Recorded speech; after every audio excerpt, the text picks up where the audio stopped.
Cumprimentamos a todos com a paz de nosso Senhor e Salvador Jesus Cristo. Estamos iniciando mais um EBD da TV. Sou o pastor Henrique, moro atualmente em Americana, São Paulo. Antes morava em Imperatriz, Maranhão. Se você deseja nos convidar para estarmos aí, entre em contato conosco. Meu telefone é o mesmo ainda, DDD do Maranhão, 99, e o telefone 991520454. Meu e-mail, Henrique, LHAS, emendado henriquelhas@hotmail.com. Telefone da minha esposa, irmã Edna, DDD de Americana, 19, e o telefone 98448-2187.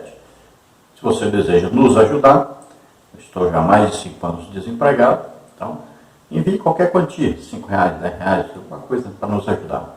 Aí você tem a conta aí na Caixa Econômica, tem aí no Bradesco e aqui no Banco Brasil. Aí o Pix está aí, 331-957-816-20. Esse é meu CPF e o Pix, e é do Banco Bradesco, Imperatriz Maranhão. Quero te pedir que você dê aí um like ou dislike, né? E que você passe para frente, passe para alguém, transmita, divulgue esse trabalho que fazemos. E se inscreva aí no nosso canal para que você receba os nossos vídeos. Nós colocamos aqui tanto os vídeos da EBD, quanto também aí das visitas que fazemos às igrejas. Aí temos muitas igrejas onde nós estivemos, muita salvação de almas, muitos batismos com o Espírito Santo, muitas libertações, né? Temos aí muitos tipos de pregação sobre a evangelização, sobre missões, sobre missão no lar, sobre família, sobre a EBD, aí temos também EBO. Então, várias visitas que fizemos pelo Brasil, também nos Estados Unidos, e muitas curas. Então você vai ver bastante aí curas, milagres acontecendo. Então assista os vídeos, transmite. Divulgue então o nosso trabalho para que outros possam também aproveitar. Olha, todos os slides que usamos aqui, você pode encontrar aí, está aí o endereço. É gratuito. Você pode pegar os slides, tanto aí pelo blog, quanto também pelo SlideShare. E no vídeo final a gente vai juntar essas 3 partes e fazer um vídeo só. E lá você vai ter o SlideShare, que é o endereço onde você pega para poder converter em PowerPoint. E você usar aí para dar suas aulas, usando aí um projetor, né? E também a lição escrita, com muitos detalhes mesmo, muita coisa, e com comentaristas, vários comentaristas. Então você vai ver os comentários também aí, gratuitamente, você entre lá. Vamos então à lição. Nós estamos estudando nesse trimestre. Nós estamos estudando então nesse 4º trimestre de 2021, o apóstolo Paulo, lições da vida e ministério do apóstolo dos gentios para a Igreja de Cristo. Comentarista da CPAD, o pastor Elianai Cabral. E nós hoje estaremos estudando a lição de número 3, que tem como título A Conversão de Saulo de Tarso.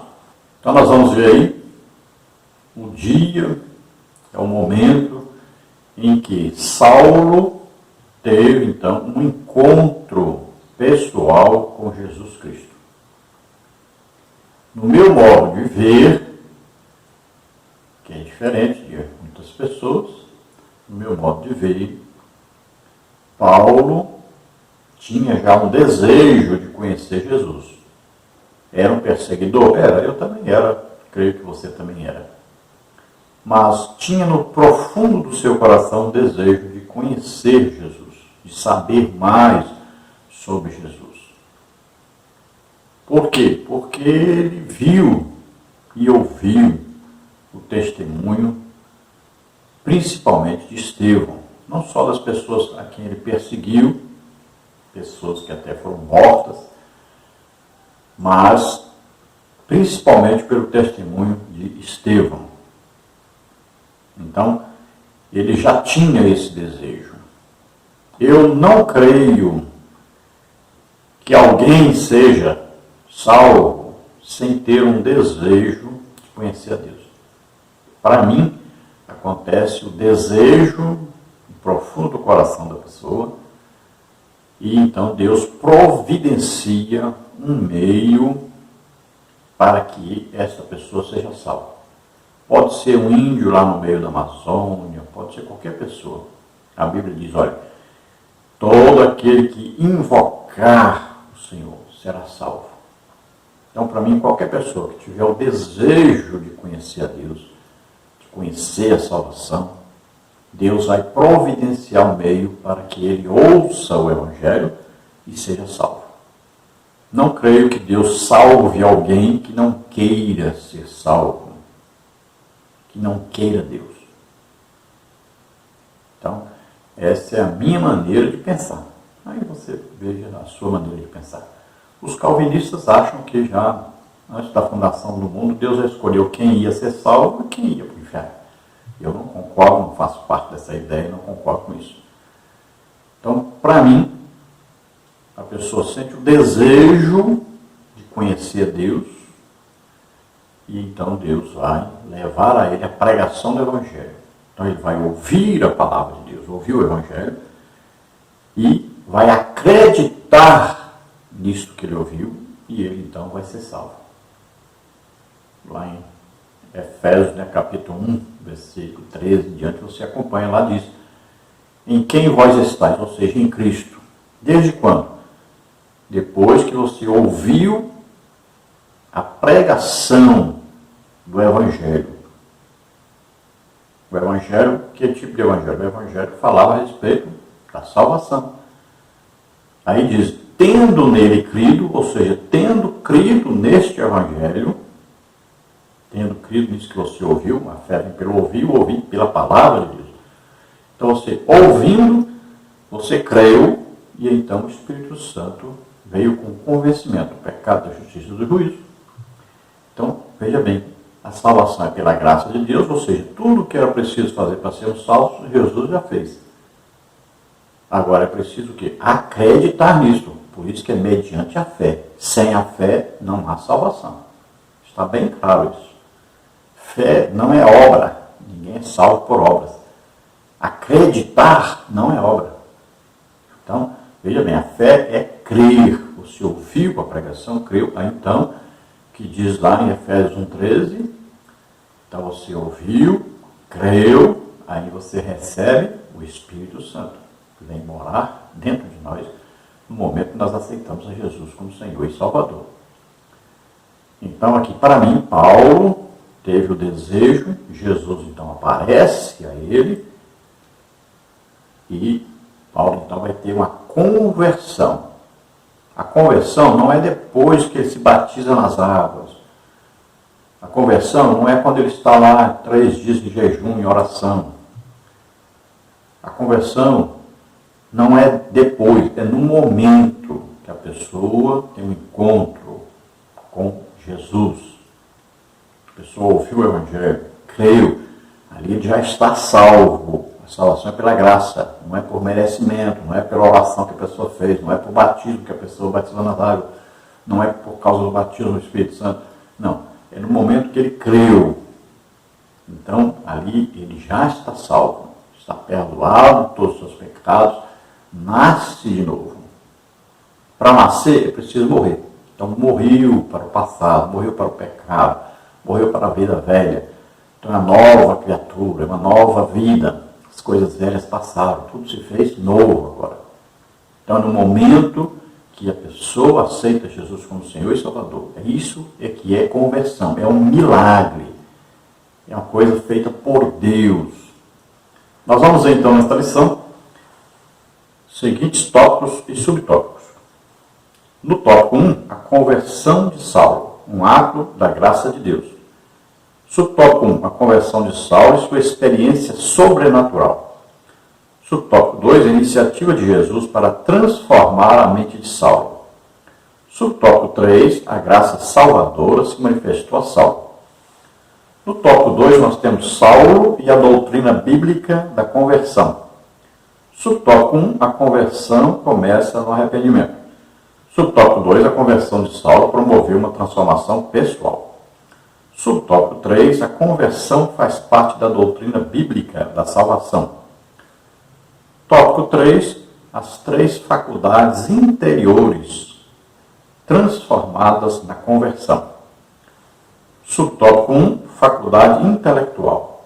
Subtópico 2, faculdade das emoções. Subtópico 3, faculdade da vontade.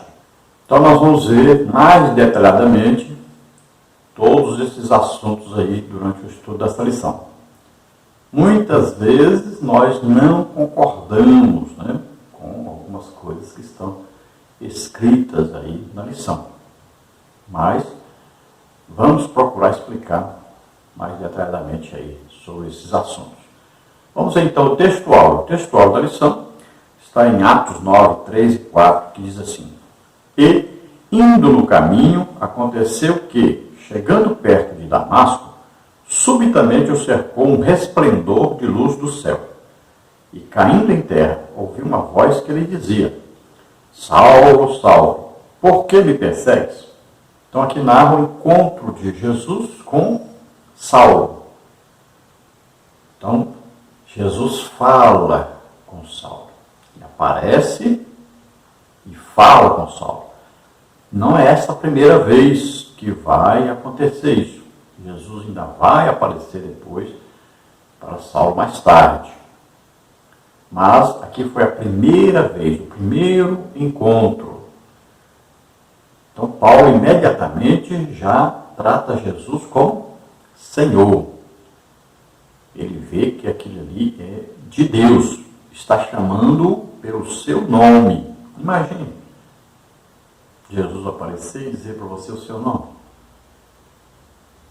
Já aconteceu comigo. Então ele fala o nome da gente. E é uma coisa impressionante. Quando você ouve Jesus falar o seu nome, dá uma coisa da gente tremenda. Treme de alto a baixo. É um encontro pessoal com Jesus. Então, veja bem, é uma experiência tremenda. Paulo soube no mesmo instante que ele estava falando com Deus.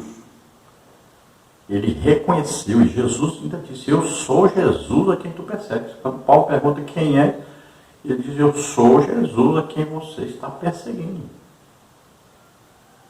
Então se identificou. Jesus responde às nossas perguntas quando nós fazemos perguntas, quando nós queremos conhecê-lo.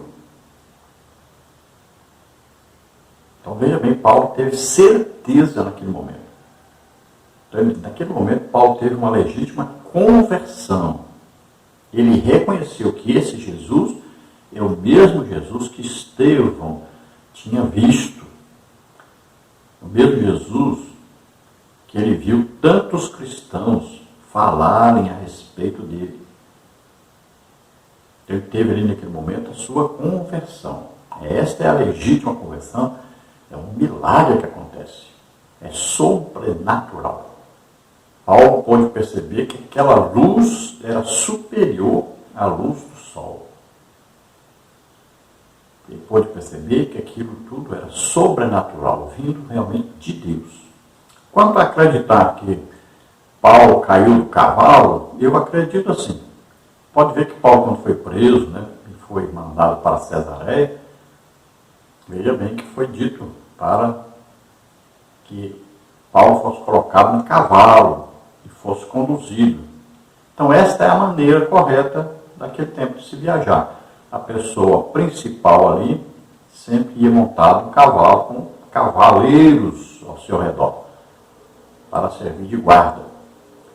Então eu creio que Paulo realmente estava num cavalo, e quando aquela luz brilhou, o cavalo se assustou, né, e Paulo caiu do cavalo, caiu no chão. E ficou todo trêmulo ali, né, vendo aquela visão maravilhosa.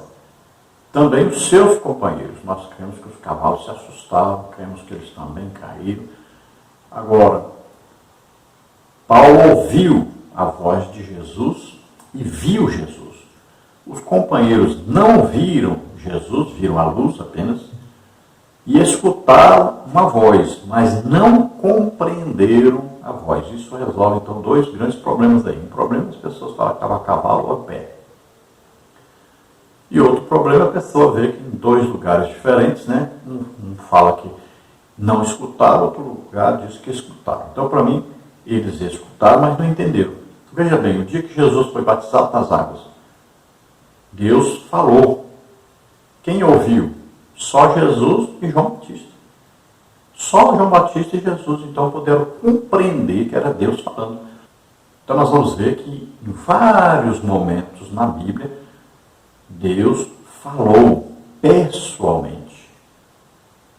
E em vários momentos, Jesus apareceu pessoalmente. Tanto no Antigo Testamento, quanto no Novo Testamento, nós vamos ver aí a teofania, né, que é a aparição de Jesus Cristo. Então, Paulo aqui viu o próprio Jesus. A verdade prática diz: a verdadeira conversão a Cristo leva em conta o arrependimento, a fé em Jesus, uma completa transformação do pensamento, vontade e ação do homem. Veja bem, tudo isso aconteceu naquele momento. É uma coisa instantânea, né? Acontece na mesma hora. Olha, eu apaguei o último cigarro, bebia cachaça, fumava. Eu apaguei o último cigarro na porta da igreja antes de entrar lá dentro. E lá dentro eu ouvi a palavra de Deus, me entreguei a Deus e nunca mais eu fumei. Isso é o quê? É uma conversão. Cheguei em casa, quebrei os discos de rock, quebrei as imagens. Isto é conversão. Naquele momento eu fui transformado, eu nasci de novo. Então é uma nova criatura. Naquele momento existe o arrependimento, existe mudança total de vida, de maneira de falar, de agir. Tudo é mudado naquele momento, naquele instante. Não é depois. Depois é uma vida cristã. Então, olha só. É no momento. Então, naquele momento o quê? Você está salvo. Você é santo. Depois é que vai ter um processo de santificação. Mas naquele momento, a pessoa é completamente santo, salvo, filho de Deus. Então, é neste momento. Não é depois. Então, neste momento, acontece arrependimento, acontece aí a fé, acontece a transformação de pensamento, de intenção, de vontade. Mas nesse momento, é instantâneo, mudou tudo. Vamos à leitura bíblica em classe, que está em Atos, capítulo 9, do versículo 1 ao versículo 9, que diz o seguinte: E Saulo, respirando ainda ameaças e mortes contra os discípulos do Senhor, dirigiu-se ao sumo sacerdote e pediu-lhe cartas para Damasco, para as sinagogas, a fim de que, se encontrasse alguns daquela seita, quer homens, quer mulheres, os conduzisse presos a Jerusalém. E indo no caminho, aconteceu que, chegando perto de Damasco, subitamente o cercou um resplendor de luz do céu. E caindo em terra, ouviu uma voz que lhe dizia: Saulo, Saulo, por que me persegues? E ele disse: Quem és, Senhor? E disse o Senhor: Eu sou Jesus a quem tu persegues. Duro é para ti recalcitrar contra os aguilhões. E ele, tremendo e atônito, disse: Senhor, o que queres que faça? E disse-lhe o Senhor: Levanta-te e entra na cidade, e lá te será dito o que te convém fazer. E os varões que iam com ele pararam espantados, ouvindo a voz, mas não vendo ninguém. E Saulo levantou-se da terra e, abrindo os olhos, não via a ninguém. E, guiando pela mão, o conduziram a Damasco. E esteve 3 dias sem ver, e não comeu nem bebeu. Então vimos aqui a narração do médico Lucas, que certamente perguntou para Paulo como é que foi o encontro dele com Jesus, e escreveu, de acordo com o que Paulo lhe passou. Lucas andou muito tempo com Paulo. Então, nós vamos estudar sobre esse encontro, esta conversão, esse dia em que Paulo teve um encontro pessoal com Jesus e isso transformou totalmente Paulo. Vamos ver a introdução, que diz: a conversão de Saulo de Tarso, indiscutivelmente, foi um dos mais importantes acontecimentos da história do cristianismo. Saulo tornou-se um dos mais célebres defensores da doutrina de Cristo. Nesta lição, veremos como ele passou por uma mudança radical na forma de pensar acerca de nosso Senhor. No caminho para Damasco, de um modo poderoso, Jesus chamou a razão e entendimento de Saulo, e este mudou de atitude por meio de uma impactante experiência sobrenatural. Assim, se, por um lado, Cristo tomou a iniciativa, por outro, Saulo respondeu com arrependimento e fé. Então, existe uma história do cristianismo até este dia e uma história do cristianismo daí para frente. Principalmente na vida dos gentios. Nós sabemos que a primeira pregação aos gentios foi através de Pedro, na casa de Cornélio. Mas a penetração no mundo gentílico, a transmissão do Evangelho a todos os gentios, foi feita através do apóstolo Paulo. Então veja que mudou completamente a situação do mundo inteiro. Veja bem, hoje nós vemos que judeus são raríssimos, os judeus que são crentes, que são salvos. A Bíblia diz que o remanescente é que será salvo. Lá no final da grande tribulação, quando eles vão clamar por Jesus, Jesus vai descer sobre o Monte das Oliveiras, eles vão ali se converter. Mas hoje, dificilmente você vai ver um judeu acreditar que Jesus Cristo já veio, morreu na cruz, ressuscitou, e ele é o Messias. Eles não acreditam nisso. Então, no início da igreja, quem eram os convertidos, os salvos? Eram os judeus. Só havia judeu. Ali os prosélitos, os judaizantes, os judeus, os sacerdotes. Tudo tinha a ver com judaísmo, no início da igreja. Tanto é que a igreja começou só com judeus. Então, todos os 12 apóstolos eram judeus. A igreja era formada exclusivamente por judeus. Hoje é exatamente o contrário. A igreja é formada por gentios e lá, uma vez ou outra, você pode talvez encontrar um judeu que tenha se convertido ao cristianismo. São raríssimos. Olha só, é o contrário daquela época. Então, no início da igreja, a igreja era exclusivamente de judeus e rarissimamente você ia ver alguém que não era judeu que se converteu ao evangelho.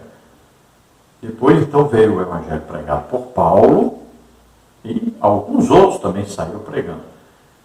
Então, começou a haver o quê? A conversão dos gentios.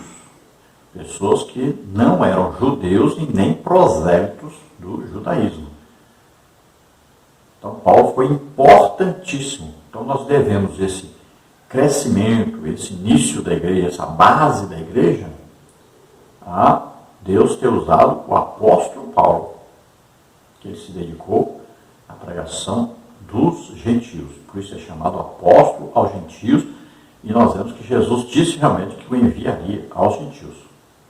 E os estudos, as doutrinas bíblicas, cristãs, nós devemos quase a totalidade a Paulo, aos ensinos dados pelo Espírito Santo através do apóstolo Paulo. Temos Pedro escrevendo alguma coisa, temos João escrevendo, principalmente a escatologia. Então, temos Judas. Então, veja bem, temos aí Tiago, mas a base mesmo do cristianismo, das doutrinas, aí quem explicou, quem escreveu, então, tudo isso foi o Espírito Santo usando mais o apóstolo Paulo. Tanto é que a maioria dos escritos do Novo Testamento, 14 livros, creio eu, porque eu incluo aí Hebreus, todos esses livros, então, foram aí dados pelo Espírito Santo através de Paulo. Não quer dizer que ele escreveu a mão todos. Ele sempre usava alguém para escrever para ele. Mas foram dados pelo Espírito Santo através de Paulo. Então, para mim, eu creio que Paulo realmente tinha o desejo de conhecer Jesus e Jesus, então, se revelou a ele. Ele tinha o desejo. Vendo o testemunho dos crentes, ele teve o desejo de conhecer Jesus, de saber mais sobre isso. Então, Jesus vem a ele, se revela a ele. Então, ele tem uma legítima conversão. Ele ouviu Jesus falar, creu e foi salvo.